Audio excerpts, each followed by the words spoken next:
am S.A. Katre, welcoming all of you for this today's lecture, which is a lecture in the series in the memory of Dr. Mangala Narlikar and Mrs. Urmila Ganu has given some funds for arranging these lectures, and we are thankful to her for her donation.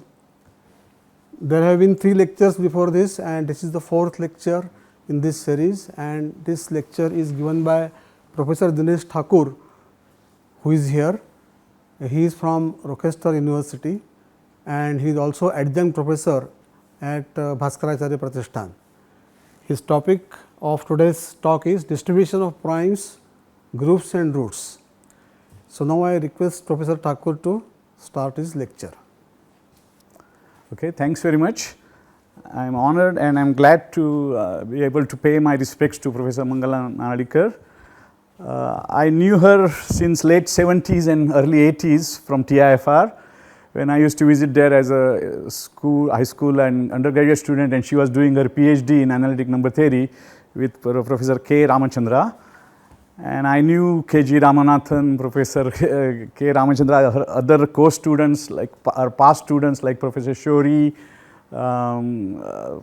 S. Srinivasan, Balasubramanyam and so on, and also some other people like Rangachari and Singhbal and Madhav Nori. Actually, I would like to, I take this opportunity to express my gratitude to all of them because they were very kind to me and encouraged me.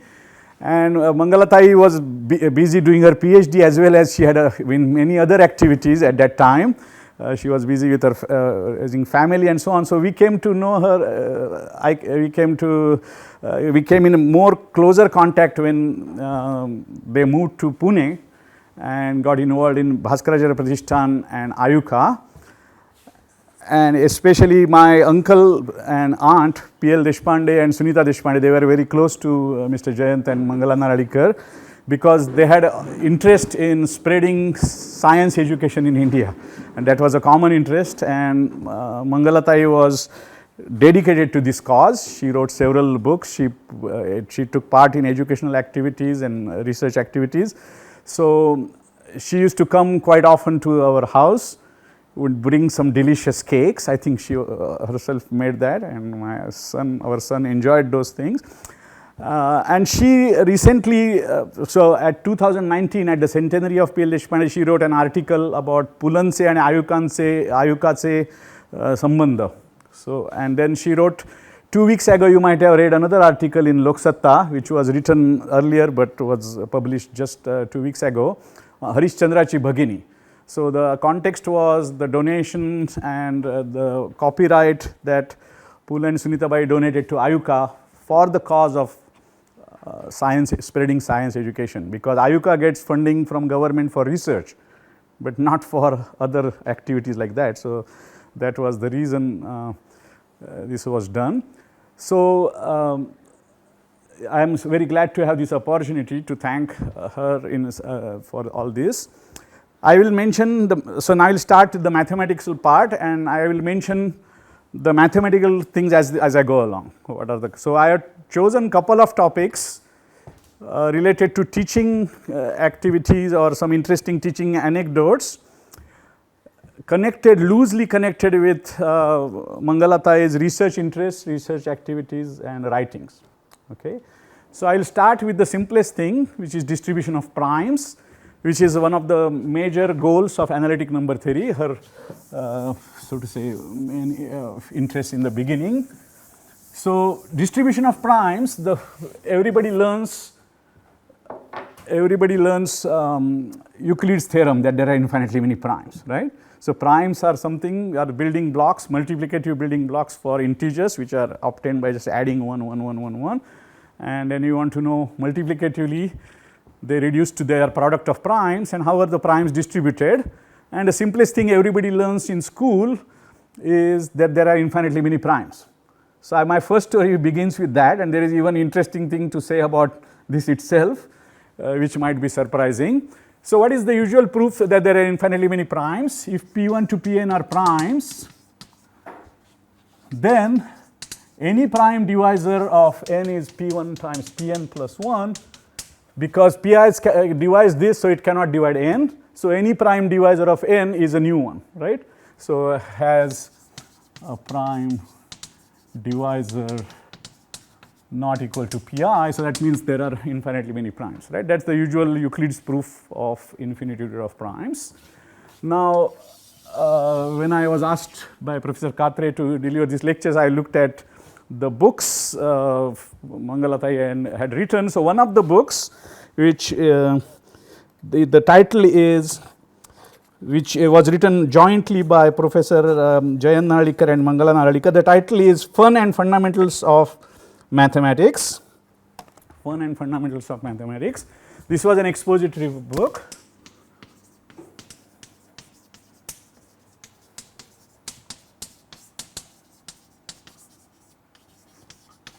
By Universities Press, and this was by Jayan Narlikar and Mangala Narlikar. And this same proof is given, so I am just going to write down, you will see why I do that when I do the next one and talk about it. So similar proof, there is a variant of this was written. So the proof here, so these are infinitely many primes. What are we doing? So we are trying to show there are, this Euclid proof, infinitely many primes.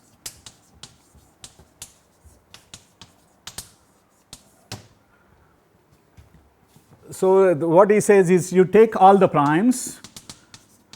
So suppose if not, so the proof is by contradiction. If not, you take all the primes p1 to pn, this is the greatest. And then you look at again the same thing, n is equal to p1 times pn plus 1. And this is greater than pn, so this is not a prime.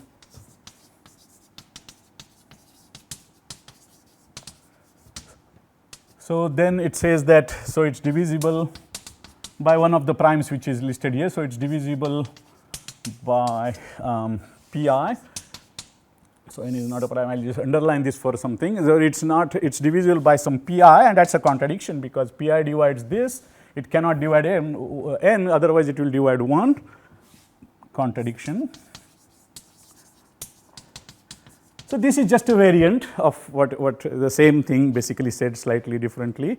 Then there is a, so 2-3 years ago I was teaching basic proof course in the US, and there is undergraduate text in mathematics.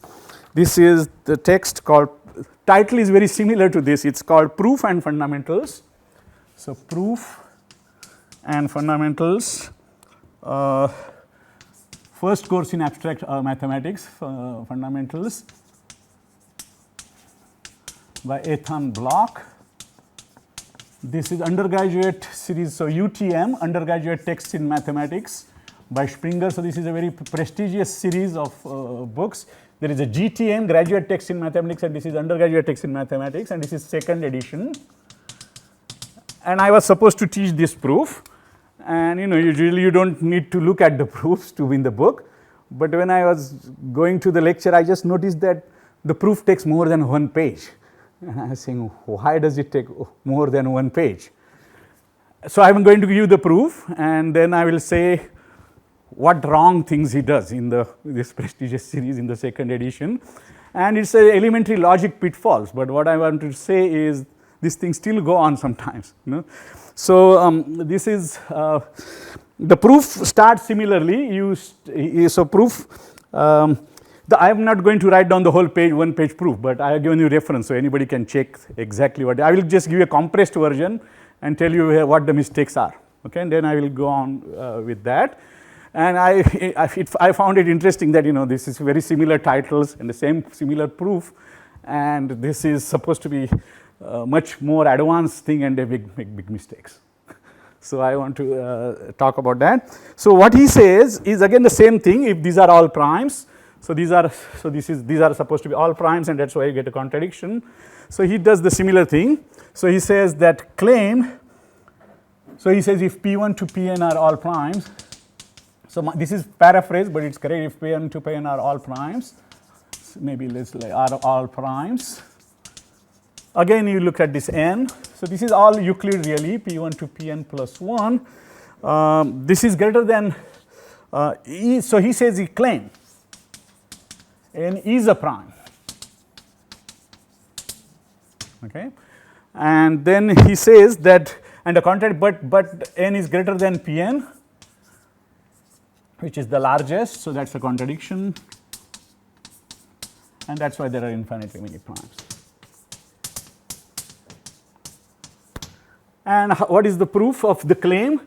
So far is so good. So I just want to stress that, just notice that here it says it's not a prime, here it is saying it's a prime, but actually both are okay because these are proof by contradiction. In proof, the contradiction implies even the Riemann hypothesis and everything. But then the mistake occurs later. Okay, so the but greater than Pn is largest, and then he gives long argument, greater than Pn is largest, so why is this a prime? If it is a prime, so let me actually, if it is a prime, if not, so he thinks that this is a contradiction, and but this is a claim. Okay, so if not, it has a prime factor. It has a prime factor similarly, and these are all primes of pi. Pi does not divide n, and contradiction and so on. But he thinks that this is one contradiction and this is another contradiction. So far so good. After the proof, he goes completely wild and he says, so we have proved that these numbers are always prime whenever you take pi primes. That's the mistake. Okay. So then he says, after the proof, so far so good, as I said. Notice, so actually sometimes it's not a, sometimes it's a prime and sometimes it's not a prime. So if you just take like first n primes without saying there are all the primes, this n may be prime or may not be prime, both things happen. Okay. But you don't need any of that, right, because you are not claiming that actually it's not a prime. He is not claiming it's not a prime, he is not claiming it's a prime. But the block himself thinks that he proved that it's a prime. So then he says that we proved. So then this is false. And it's funny that it was not in the second, it's in the second edition, it was not in the first edition. So sometimes second editions make big mistakes. This has happened even with Serge Lang's book. I had given an exercises to my students to do about some psychology thing, and then student asked me how to do an exercise, and I had told them to do all the exercise here, right? So student asked me exercise and I said it's wrong. But then I was shocked because I had done all those exercises. So it turned out that the edition I had done, that exercise was not there. In the later edition, he added a wrong exercise. So these things sometimes happen, but this is more serious because this is a proof course and he is making a big mistake. What he says, so he says that we proved if P1 to Pn are first n primes, there is nothing about first or something, then this n is also prime. And he says that's a nice formula because you get lots of primes this way, but then he says he misses some primes, so it's not all the primes, and he talks about all that, and that's total nonsense. So it's interesting that contradiction within the proof you should not use outside, right? I mean, whatever you get when you are doing proof by contradiction, you are not allowed to use that things outside. These basic proof techniques is wrong in this in this issue itself.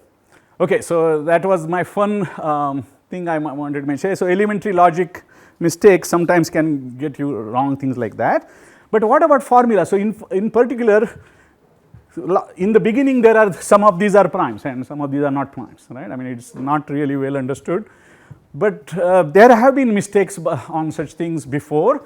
Even Fermat, who is famous for Fermat's last theorem, there is something called Fermat primes, and he thought all of them are primes. So I am going to talk about primes distribution a little bit, and then I will talk more about some other issues, and again some logical issues.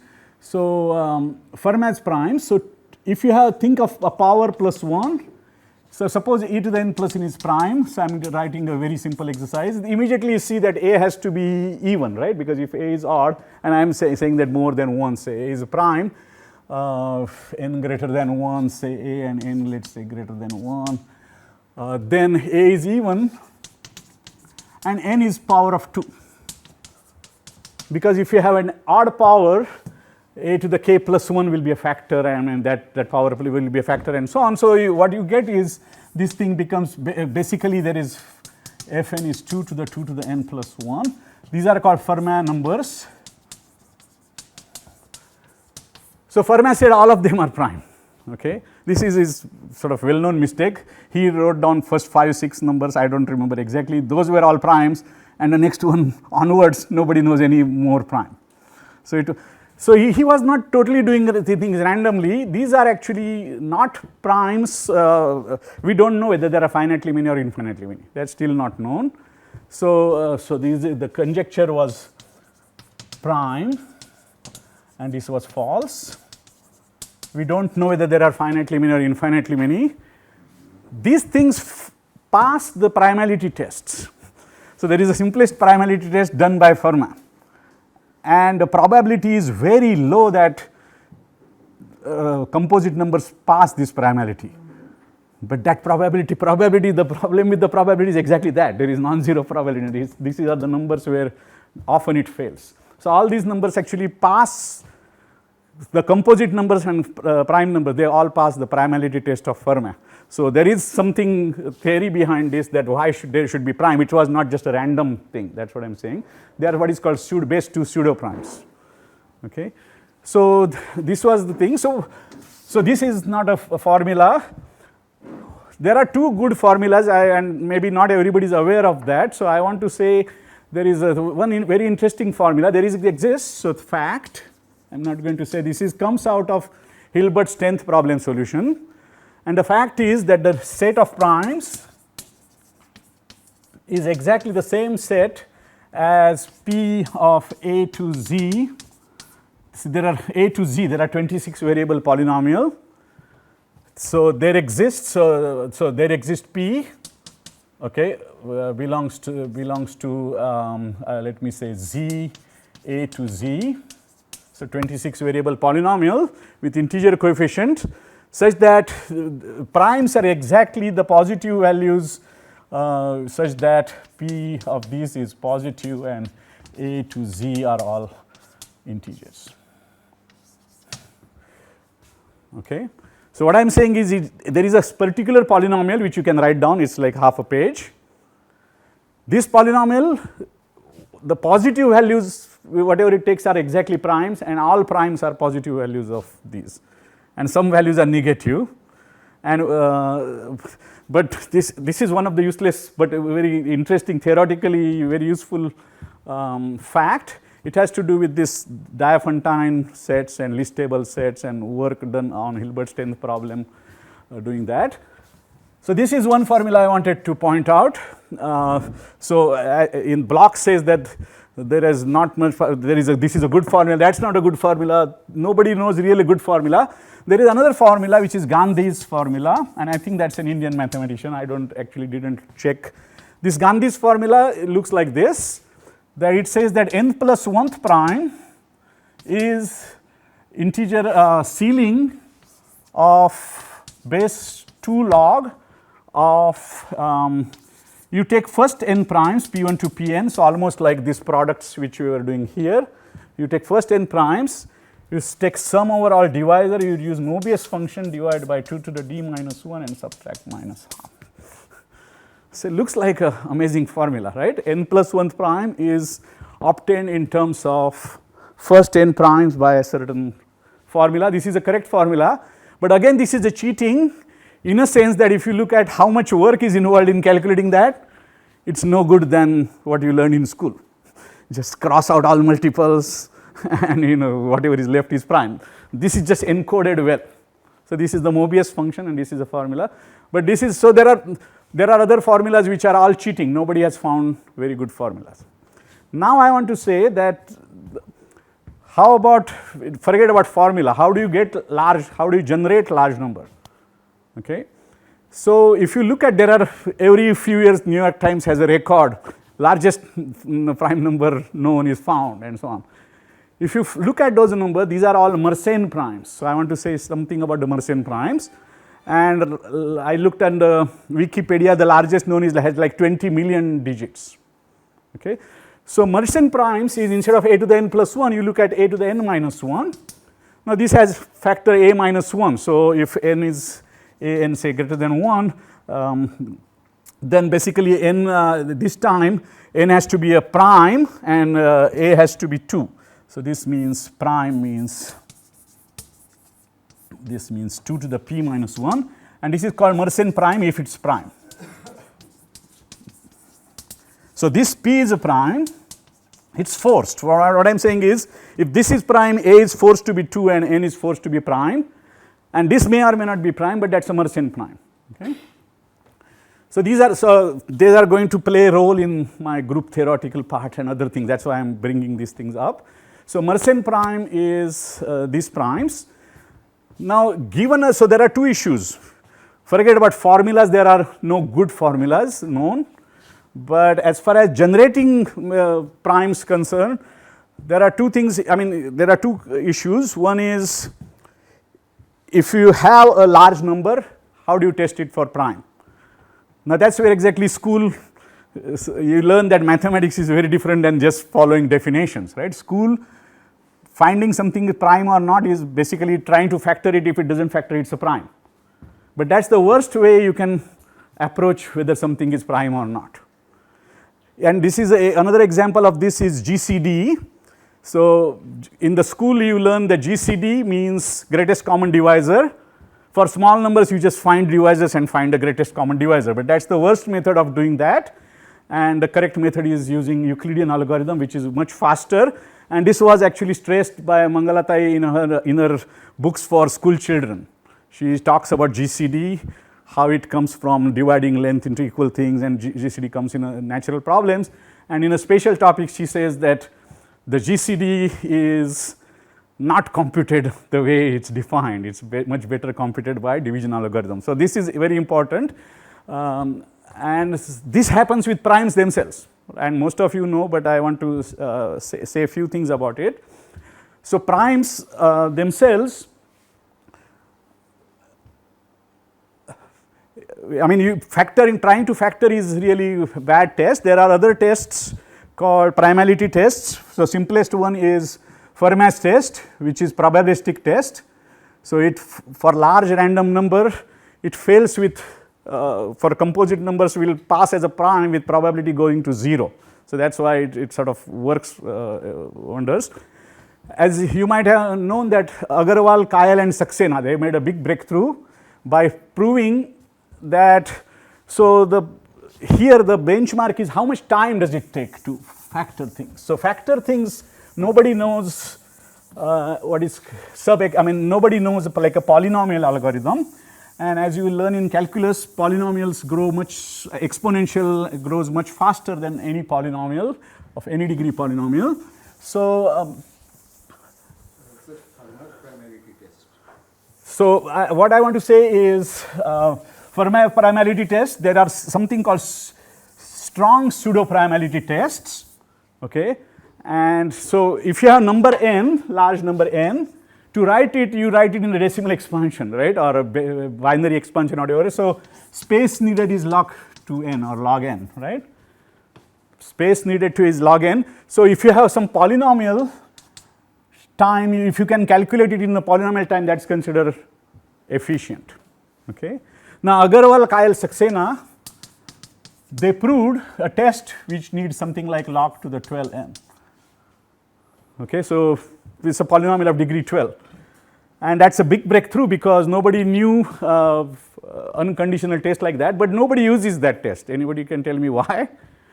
Because much better tests are known with Riemann hypothesis and extended Riemann hypothesis. So and the people still use that because people just say, okay, failure of Riemann hypothesis is even more stacked. So people in cryptology community and so on who actually use the primality test. So there is a strong pseudo prime test. They basically go by something like log to the 4n. So you can see, even if it's polynomial, saving by cube is a lot, right? So if you believe Riemann hypothesis, and the probability check is even faster, it's log square n or log cube n. Okay, so these are sort of best known things here. Now I want to say why Mersenne prime, because Mersenne primes there is even better test which goes with just log n, so much faster than that, right? So the Mersenne prime, so special kind of primes, I can just give you the test just for fun. So the test says that So MP is a prime, MP is 2 to the p minus 1. So p is a prime. So you start with a big prime, just try to see whether this number is prime. This is a prime if and only if MP divides SP minus 2, where S is defined recursively by S0 is 4 and SK is SK minus 1 square minus 2. So as you can see, there are, if P, this number is of the exponential in P size, 2 to the P size number, but you are doing only K up to P. So you are doing log of 2 to the P operations, right. So this goes much faster. That's why all the records you see in the literature are always, I mean, this is not like I'm not guaranteeing anything, but this is true. Last 30, 40 years, all the records if you see, they are always Mersenne primes, because they just use big numbers, run this test, and with supercomputers that they can do something like 20 million digit primes. I wrote down one of 20 million digit primes, which is write it in exponential. You don't write 20 million digits, you write it in an exponential fashion. But I just don't, I mean, you can Google and find it, so I don't want to go into that. So the Mersenne primes is something I wanted to stress. So now another issue is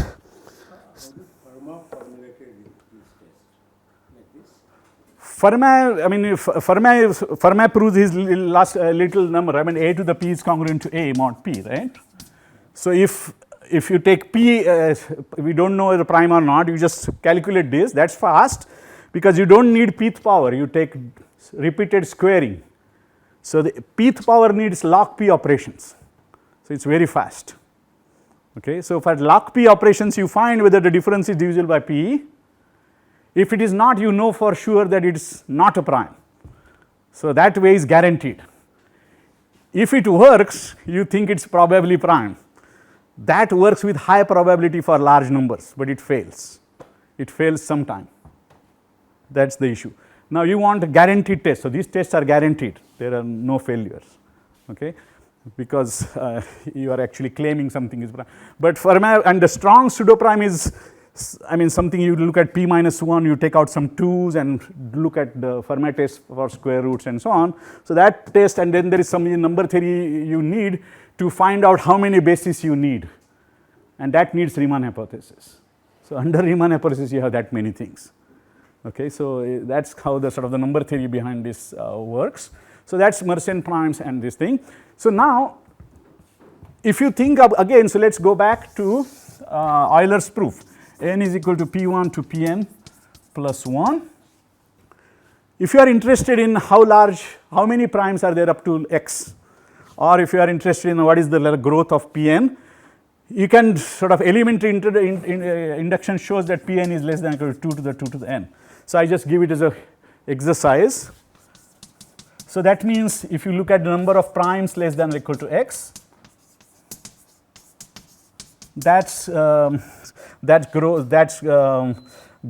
greater than or equal to log x. This is a very bad bound, but that's what Hardy and Wright sort of has the first bound, and there are some other bounds like you get log x and so on.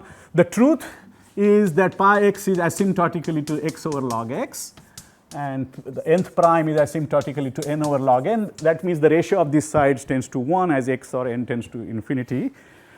Is say dt over log t. So the prime occur with density 1 over log t, and the big thing is the Riemann hypothesis, which says that this is the error between this approximation. Lx is less than or equal to x to the half plus epsilon.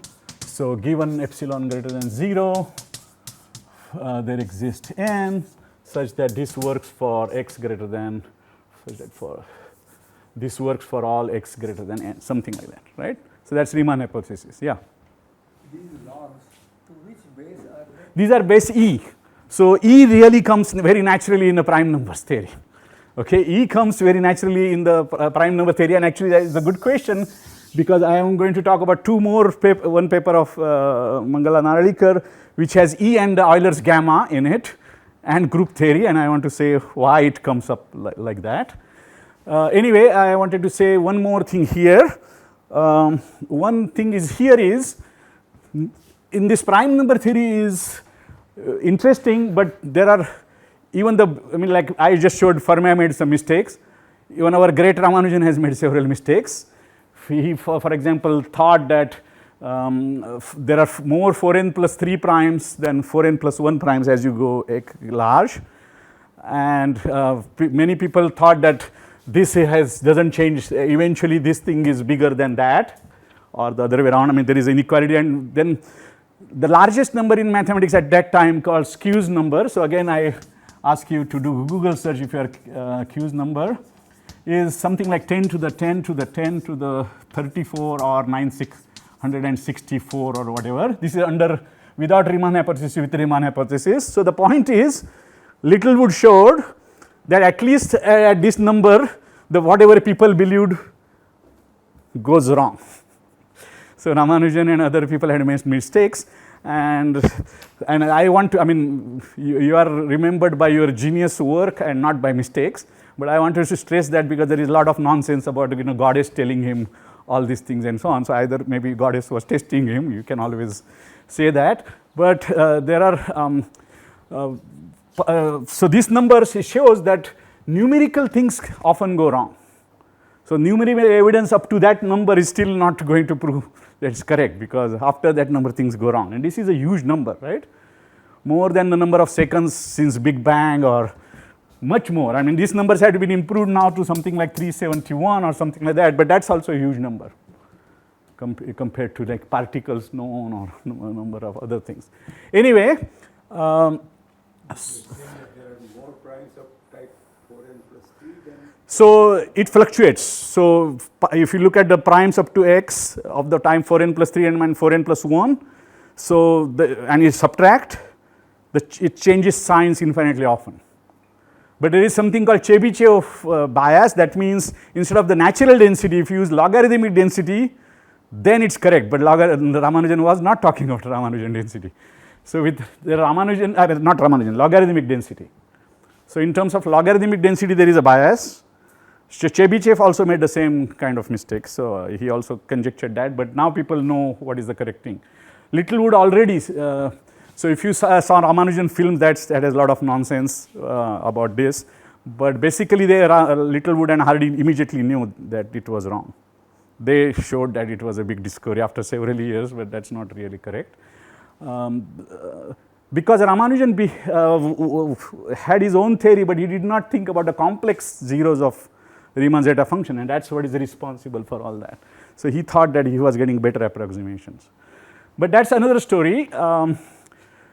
I want to quickly give you one thing and then move to groups.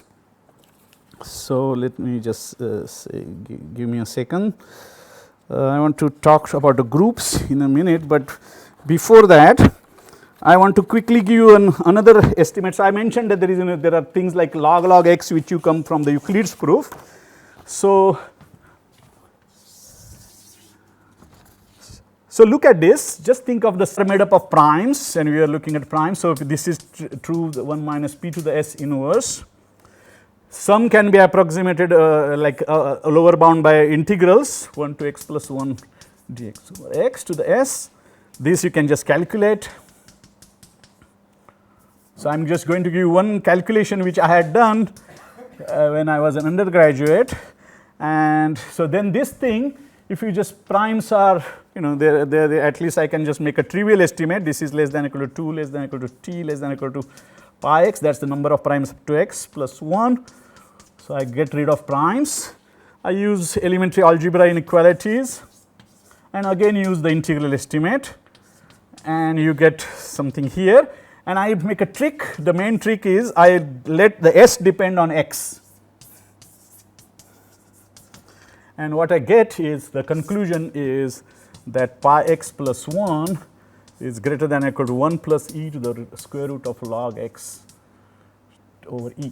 So this, just notice how better this is in that. So log x, log x, this is e to the power of root log x. Okay. Now this is what I had done long ago, and S. Srinivasan, who was the earlier student of K. Ramachandra, he pointed out to me that this is good, this is better than you think, because I don't even use the unique factorization theorem. these things are equal under unique factorization theorem. I am just using their primes or factorization. So, the Chebyshev's argument, which came much later, much later than the Euler's argument, where he had unique factorization, but so Professor Ramamurthy and Srinivasan sort of encouraged me and K. Ramachandra, so I wanted to sort of express gratitude again to say that this was sort of has merit, even though it is not better than anything known. Chebyshev, you know, basically this up to constant, but it uses unique factorization and binomial coefficient and factorization of primes very heavily. So, this was a sort of one nice thing I wanted to say about that. So, the next thing is I want to move to the groups, and there are two things which so I looked at on MathSciNet papers by Professor Nardikar, and one of the paper had a nice, so I am going to state two things. So, actually in 1999 Professor Katre and I organized cyclotomic fields conference right here at Bhaskar Pratishthan, and Mangalatai cooperated with giving you a nice lecture on abelian Kummer theory. So, she has a paper in the proceedings which is abelian Kummer theory. So, I am just going to say what it is about, and then that will lead me to the group theoretical thing. So, abelian Kummer theory has to do with equations like x to the n minus a is equal to 0. That means radical of a, right, so roots of a, and successive radical of a is like solvability by radicals. And Kummer theory means basically when you have nth roots of unity in the ground field, these things are cyclic or abelian and sort of nicer groups. In general, they are more complicated. If you do it successively, it is a solvable groups. So, solution by, I am just going to give some keywords. For those who have done algebra at the university will know what I am talking about. Other people I can explain, I mean many people here already know much more than what I am saying, but if not I can explain. So, solution by radicals, and this relate to the solvability of the Galois group. So, this is the Galois groups you are talking about. So, you are looking at Q, you are looking at nth root of A, and you are looking at when is it Galois, when is this nice cyclic group, abelian group, and so on. Those are the questions, and solvability is another issue here. So, and then there is another paper of, so this is 1999 cyclotomic fields proceedings of paper by Mangala Narlikar, and another paper is by Mangala Narlikar and S. Srinivasan, whom I just mentioned, and that is in 1988, and it says that the number of n less than or equal to x such that there is no non-abelian group of order n, but there is a non-cyclic group of order n.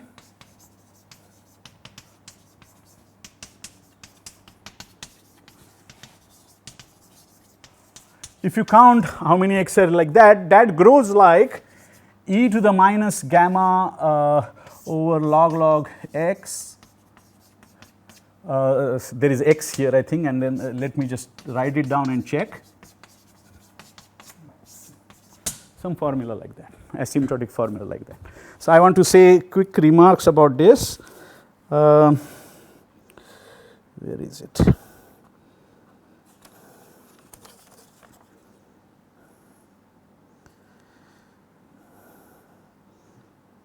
Yeah, log x e to the minus gamma x.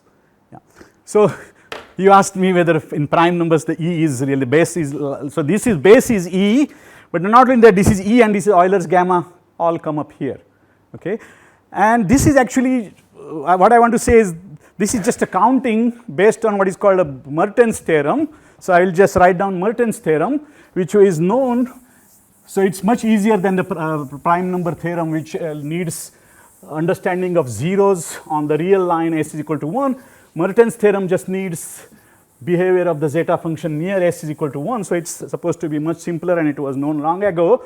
And Mertens theorem basically says if you take all primes 1 minus 1 over p less than or equal to x, that is grows like e to the minus gamma over log x. So, it goes to 0 with like that asymptotically. So, I hope I am not writing Merson's theorem. Yeah, that is correct. So, this is Merton's theorem. And where are these things coming? So, I wanted to say this. I mentioned just the Euler product and the sum, right. That is the main technique of getting information on primes. So, Merton's theorem says that the sum, and when you take all s and put s here, and when you take all x, they are equal, but otherwise the growths are different, right. Summation 1 over x, n grows like 1 over log x, but there is this constant comes up. And the point is that summation 1 over n and the integral 1 over n up to x, and if up to x, basically this is like log x, and that is tends to gamma, right. So, the gamma occurs like that. So, then there is some elementary manipulations which gives that. So, this is basically the definition of gamma. This is one of the mysterious number, is still not known whether it is rational or irrational. People do not know whether it is rational or irrational number. E and gamma, E is of course known to be, and pi are known to be transcendental, but that is how this thing comes up. And how does this thing come up? It is just counting, because we just know Silo theory. So, for undergraduate students have learned Silo theory to understand. So, for example, what are the things which are what are the n's where there is only cyclic group? Those are the square free integers, product of pi's, where pi is never congruent to 1 mod pj, and those in Silo theory will recognize this condition. P number of p Silo subgroups is congruent to 1 mod p. So, these are exercises in Silo theory. So, this comes from this and the Silo theory. Not very nice exercise, because the answer is very beautiful, but this is a Silo theory which tells you exactly which ends this works, which end this works, and you just do exclusion, inclusion, and count using the prime number theorem, and you get that theorem. So, it is a nice, very nice application of basic group theory and very basic analytic number theory. And the reason I am doing is now I come to the last second elementary pitfall, logical pitfall in sort of I encountered. So, I was teaching Galois theory this time, and there is a nice theorem of Galois. When are these groups solvable? That means the groups are understandable by successive abelian or cyclic Z mod PZ quotients. So, these are very useful things. There is a historical interesting is by radicals, modern interesting is what is called class field theory and prime decomposition and so on, but in both these issues this thing comes up, solvability is very important. Langland's program, for those who have heard of it, is trying to do something for non-solvable thing. So, but the solvable is supposed to be the classical thing. So, there is a theorem of Galois. So, typically you find a group, do group theory and find out whether it is Galois group or not, but finding a Galois group is hard. So, Galois had a beautiful criteria which I was teaching. So, Galois criteria is, if you have a polynomial p x, let me use f x, because I want to use p for primes of degree p, let us just say over integers and so on, degree p irreducible polynomial,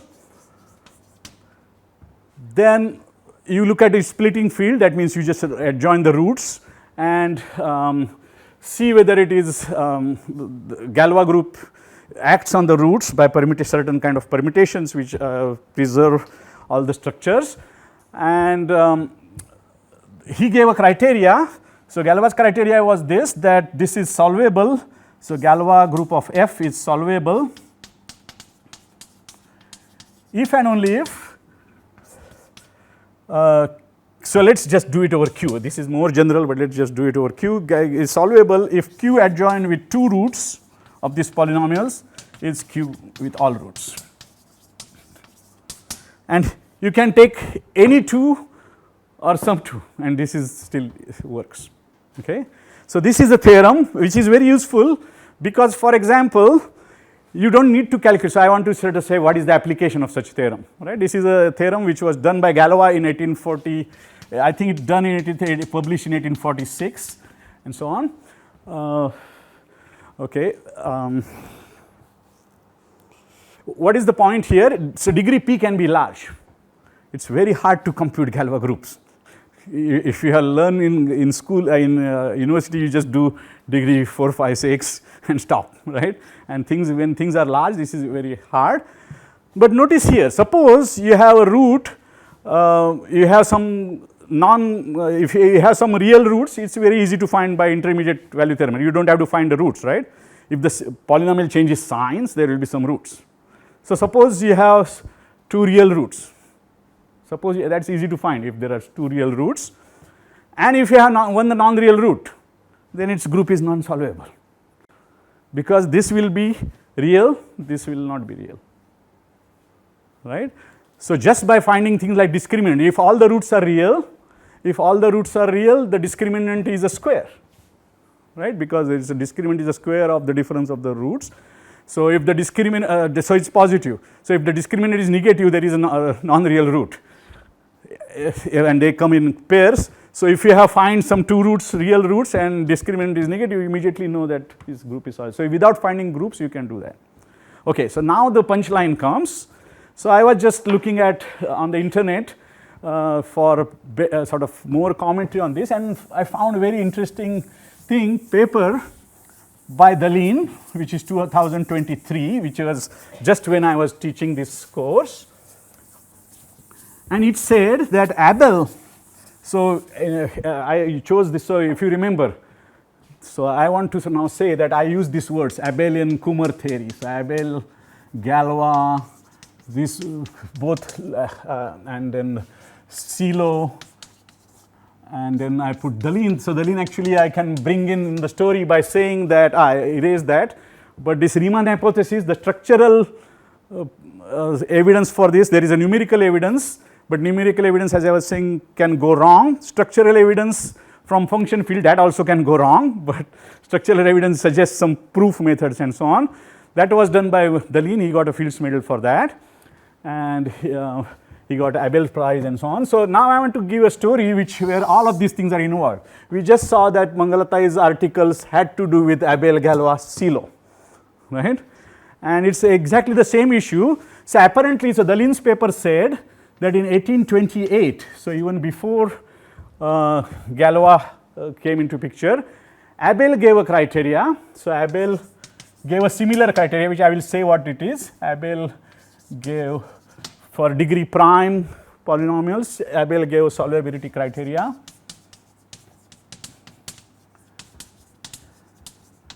In a letter, okay, it was not published, in a letter to Crele.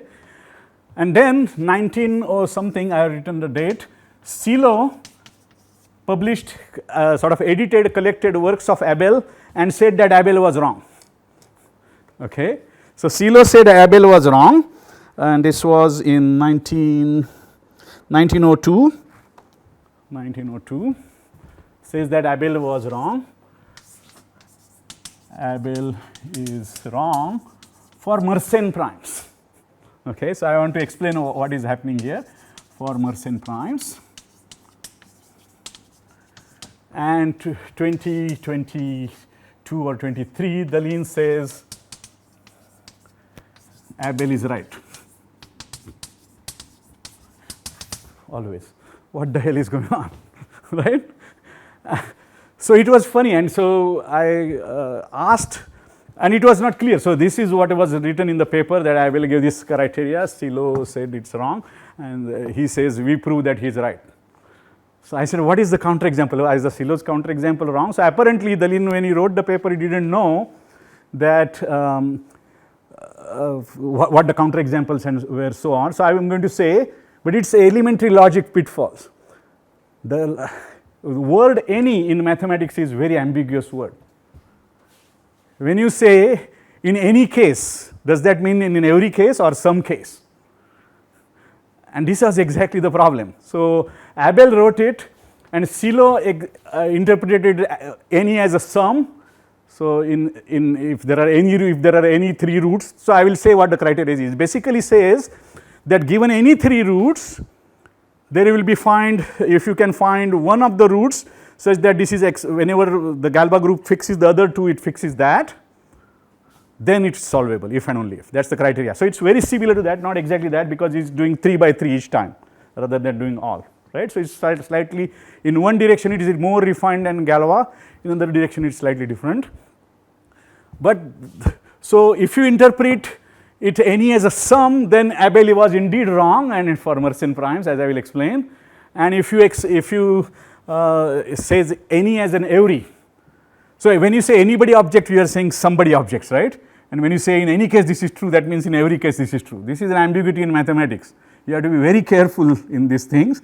And this is exactly the another logical pitfall sort of I realized that, and since Silo didn't say it, Dalin didn't know what the things were, but then it was eventually sort of comes out. Now everybody knows that the idea is you look at natural linear action of PGLN F2 over F2. So that's for large n, that's a non-solvable group. That acts on Pn or Pn plus 1, whatever you get the numbers right of F2, right, by linear action, right. So if you take 3 linear things, of course the Abel criteria is satisfied. Now if you there are how many elements are there which are non-zero coordinates over F2, 2 to the n minus 1, right, because 2 to the n minus all 0, and that's exactly Mersenne prime. So if you arrange you need degree prime. So if you arrange the degree prime to be Mersenne prime, then this basic example like coming from linear action of PGLN on projective spaces gives you that Abel's criteria is wrong for Mersenne prime, because you have non-soluble group and still linear 3 things will exist, right. Some 3 linear thing is not every 3 things are linear. That's the problem, and that's what Dalin showed. So he showed that if you use it as an every rather than, so any ambiguity in any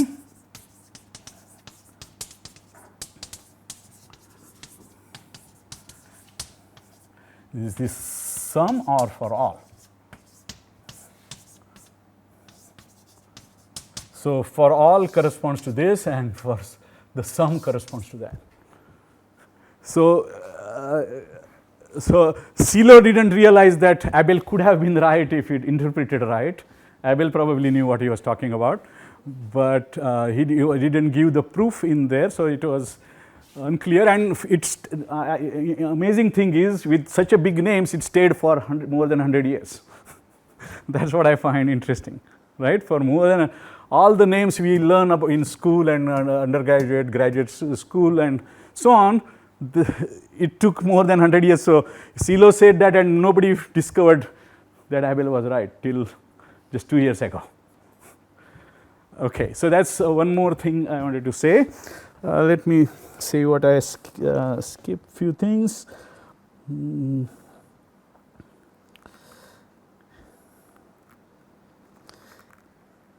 Yeah, so this Silo theory which I mentioned, which come up in the paper by Srinivasan and Narlikar, that is exactly the same Silo, and he was doing Silo theory because he was Norwegian just like Abel, and he was sort of improving his countryman's thing, and so he edited this thing and thought that he had just had a mistake, and it was not a mistake, it was actually a much better, stronger statement.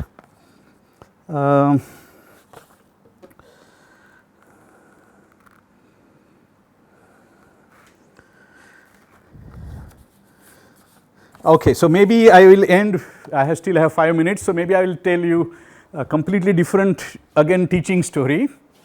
This time it's calculus, and happened several years ago. So when I was in Arizona, we get students from high school in the first, and we give the calculus readiness test kind of thing, right?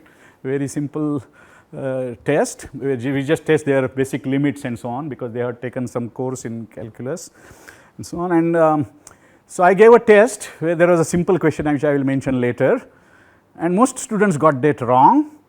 But and then I was totally puzzled what's happening, and it took, so answer was minus infinity question, and students had answers to 6 decimal places and so on, which were finite, and not only just one answer but different answers. So but it was very nice experience for me, because next day I could announce that most of you got the wrong answers, but from your wrong answers I can predict which calculator you own. So what happened here? So, and that was true, and everywhere, so I got a lot of points for that, because students were impressed, okay, the teacher knows something, right? So what happened here? The problem was completely idiotic. It was just, basic checking about whether people understand log well and so on. So log of 1 minus x. So the point was just find out limit as x tends to 1, I think it's called minus, right, log of 1 minus x.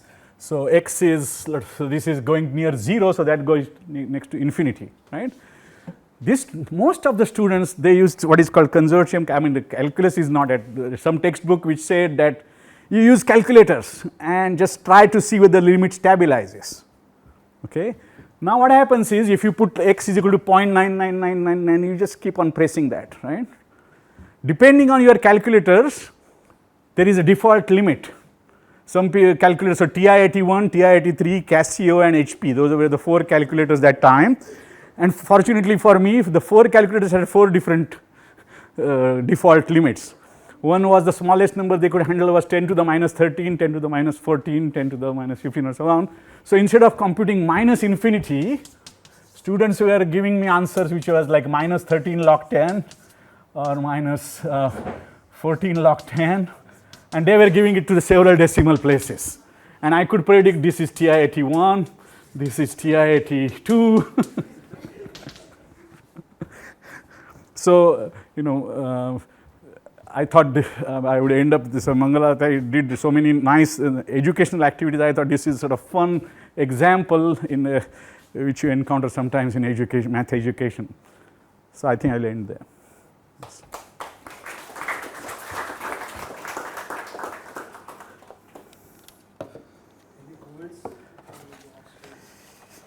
Yeah, if I can now go slow on anything you want. To cover this thing, I have to go jump at some points, but I'm happy to stay and explain anything.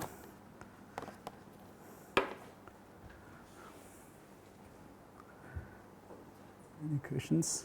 Do the students now use all this in India too? And you cannot take things blindly, because sometimes even things like discriminants can be computed wrong. This happened few years ago with non-prime field base. So the prime field usually is sort of very safe, but they had put some, I knew that discriminant is square and it was not coming out to be square, and there was a bug in Sage. And then I wrote to the authors, and the bug was due to some shortcut somebody had put in, and that shortcut had a mistake. And they corrected it. So mathematics, good thing about mathematics is self-correcting. I mentioned mistakes, but you know, the mistakes are forgotten, you know, good things are remembered, right. So you have to be creative and produce more things, nice things. It's okay, everybody makes mistakes sometimes, that's not a big deal. Yeah. So can you give one example that any implies sum, that as you say, Abel gives any, that statement, and Silo predict it as any means sum. Right. Okay. So 3 roots, so that means if there exist 3 roots, right, such that whenever if there are 3 roots such that one of the root is fixed whenever the other 2 roots are fixed by Galois group, then the criteria said it would be solvable, right. But I gave you an example of PGL and F2 that is not known to be non-solvable. So I just stated it as a fact, right. That acts on this prime number, Mersenne prime number kind of set of roots, and if you take these collinear roots, the Abel's criteria is solved for those collinear roots, but that means some 3 roots. It does not work for every 3 roots, because some of them are collinear, some of them are not collinear, right. So depending on the context, the statement meaning changes. The problem is in mathematics, unless you are very precise, you can interpret the same, and it should not happen, right. In mathematics should be very precise language, so that every sentence should mean the same thing to everybody. Sometimes the terminology is bad, right, because like natural numbers are 1, 2, 3, 4 for Indians and US people, but for French they start from 0, 1, 2, 3, 4. So 0 is not a natural, 0 is a natural number, and for us it's not usually, it's just a convention.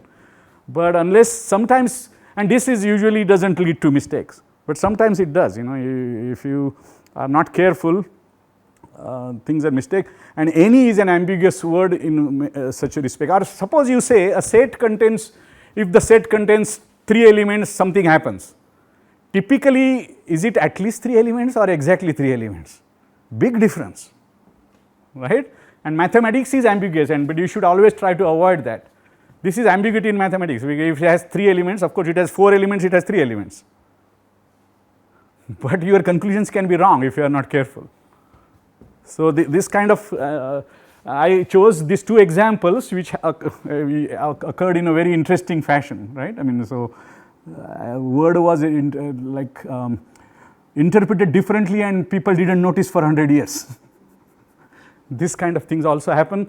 Good thing in mathematics is most people are honest and everything gets, people own their mistakes, they get self-corrected, so that's a good thing.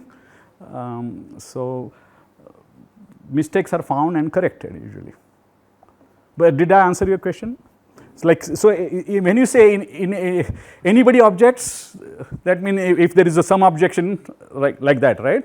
Or when you say that in any case this is true, that means in every case it's true. So you use in usual language, you use it in both senses and you find out from context. Mathematics, the context, it should not be depending on context, it should be very clear. Otherwise you get into problems like that. That's what I wanted to say. Strong pseudo-primality. Yes. It's working precisely. So strong pseudo-primality is like this. So, I mean it will take a couple of minutes, but strong pseudo-primality, the point is this, there is a base A, right? The strong pseudo-primality works for 3 by 4th, so if you take a random base, it may fail, but if you, for 3 by 4 amount of bases, it works, okay? Now if you want a guaranteed, the Riemann hypothesis says that a base A less than or equal to log square n always works, but that is using Riemann hypothesis. So that means that's how I calculate this log to the 4n. I mean that's how people know that it needs log to the 4. So 4th degree polynomial complexity rather than the exponential. So factorization basically almost is exponential.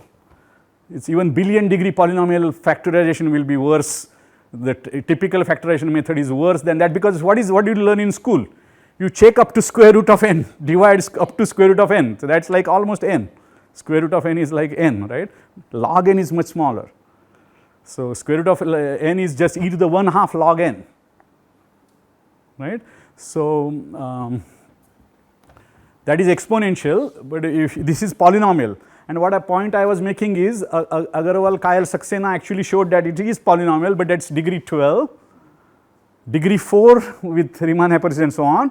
And without any hypothesis for Mersenne primes, which are special primes, you can do even better, like log n. And that's why all the records use Mersenne primes.